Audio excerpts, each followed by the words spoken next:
What? There's motorcycle news today even? Motorcycle news happens a lot.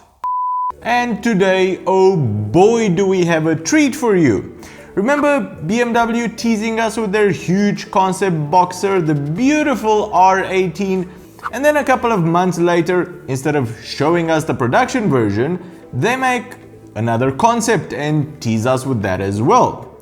Well, the stars have aligned, and in the course of a couple of days, not only do we get new beautiful spy shots of the Bagger version, here it is, but full design images of the cruiser model as well. I tell you.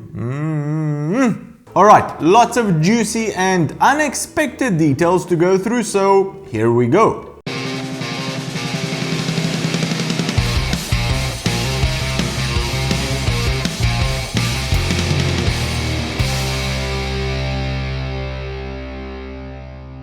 While any version of the R18 is still to be officially unveiled by BMW, these beautiful spy shots show us the beast in all of its glory.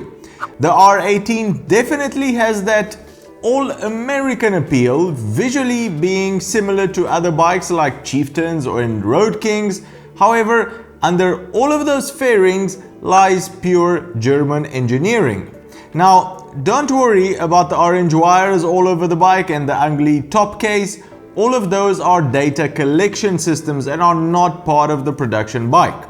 The two large Boxer cylinders sticking out on either side definitely gives it away, but from a distance you would be forgiven for thinking it's an American, which is most probably exactly what BMW wants.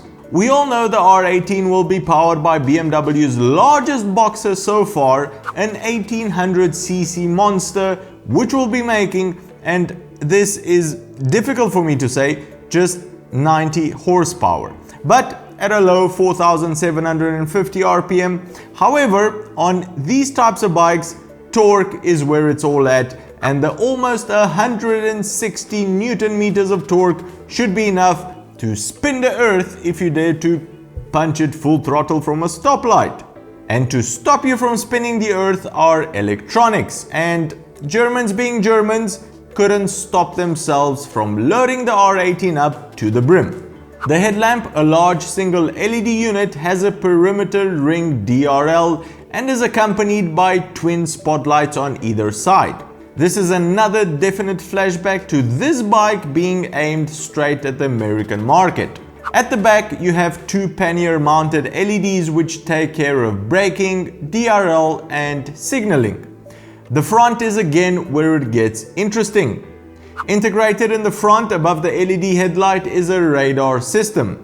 The radar can be used to implement adaptive distance control and speed control, as well as collision warning, or why not blind spot assistance. We know the Germans have been working on this, and it's about time we see it in a production bike. Behind the huge, obviously American Batwing is where all your creature comforts lie. The instrument cluster is composed of 4 large dials which display God knows what, and pretty much the largest TFT screen we've ever seen on a bike. This TFT screen should handle all of your infotainment needs, most probably with Apple's CarPlay and or Android's Auto and navigation. All of this should be easily controlled with BMW's very useful multi-wheel control, which can be seen on the left-hand switchgear.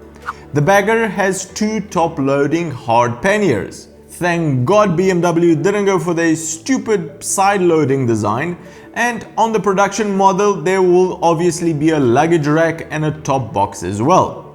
The panniers will come as standard since the rear LEDs are permanently mounted to them, but I'm curious if you can get different options for the sizes when ordering the bike. There are also rumors of an optional reverse gear that uses the starter motor to help you reverse from standstill. Again, I'm also curious if that makes it in, since it's really useful when you're fully loaded up. One of the features from the concept bike which has made it over to the production version is the exposed final drive. I love the look at this. For some reason it makes me feel like a kid again, but unfortunately this will only be for the American market, since in the EU it's illegal because, we would stick our fingers in there or something.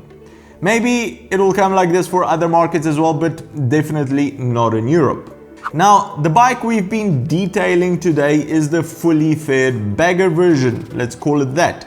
The cruiser does have some considerable differences which we'll cover in a future episode, so make sure you're subscribed to catch that. The one other thing which might scare some people off from the spy shots is the rider's sitting position.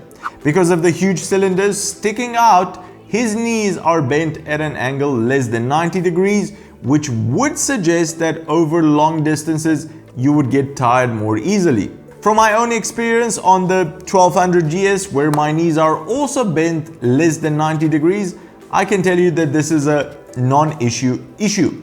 But we still have to wait and see how BMW has arranged the geometry of the bike when it comes out. Again, by looking at these photos, the bike really does seem ready for the spotlight, so we should be expecting an official reveal from BMW within the next couple of months or so. Alright, so for those of you that have actually pre-ordered the R18, how do you feel about your pre-order now that you've actually seen what the bike looks like? And for the rest of us, is this what you were expecting from an American style bagger made by the Germans at BMW? Let us know in the comments below. Well, that's the show for today, everyone. If you've enjoyed it, give it a big thumbs up.